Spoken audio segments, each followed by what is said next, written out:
Well, the workbench is a bit of a mess, and it's been raining most of the day, so it's I've been creating an aircraft. It's a pusher, and it's a continuation of the experiment to use foam from a domestic domestic stove packing box, and this is as far as I've got.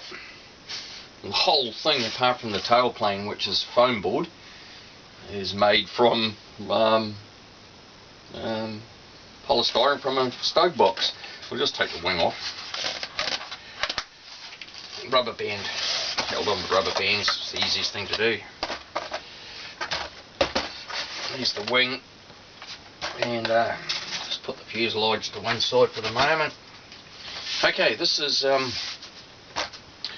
wing I created.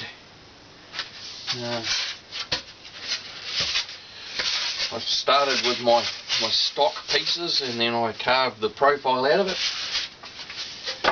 and covered it with cardboard. Oh, sorry, not cardboard, sorry, covered it with brown paper.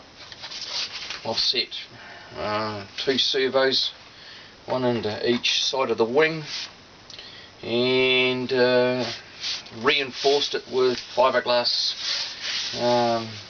super strength tape. It actually wraps right the way around the entire wing, and a bit of colour on each side to make sure I can get some idea of the orientation. An ice block stick here underneath some more super packing tape to stop this trailing edge from being crushed, and covered with a water-based urethane. The ailerons are again made with foam board, and the horns are made cut out of the capping material, which is covered by one of the other videos I've got. Anyway, that's the wing. And what's the wingspan? What's the total wingspan here? Total wingspan is 55 inches, roughly 1.4 meters. Okay, nice and light. Let's have a look at the fuselage. Now the fuselage is manufactured from the same stock. Here's my stock pieces, and I literally glued 2 of these together like that, and that formed the basis for my fuselage. Once the 2 glued together, forms a beautiful hollow shape.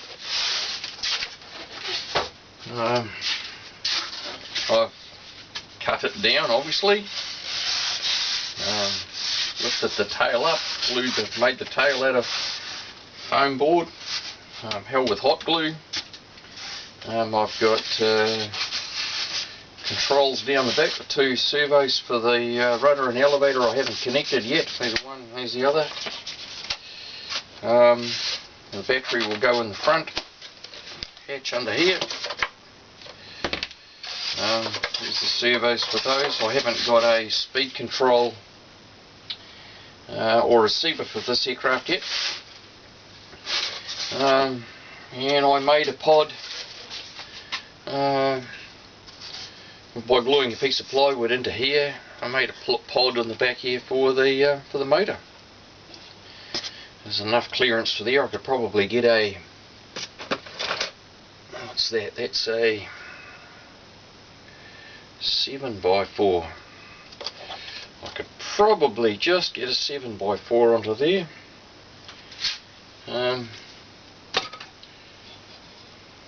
Anyway, we'll see how we go.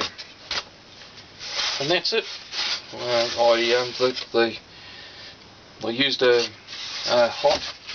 usual hot wire heat it up with a blow lamp technique. Here's the blow lamp.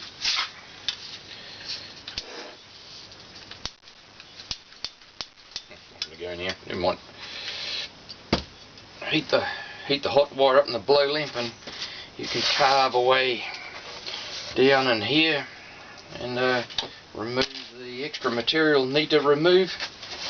Any of these cavities that need caps over, you just cut a little hatch of surplus polystyrene and glue it in. All the gluing I've been doing is with this 3-hour Gorilla Glue stuff, a little bit of moisture to make it foam up.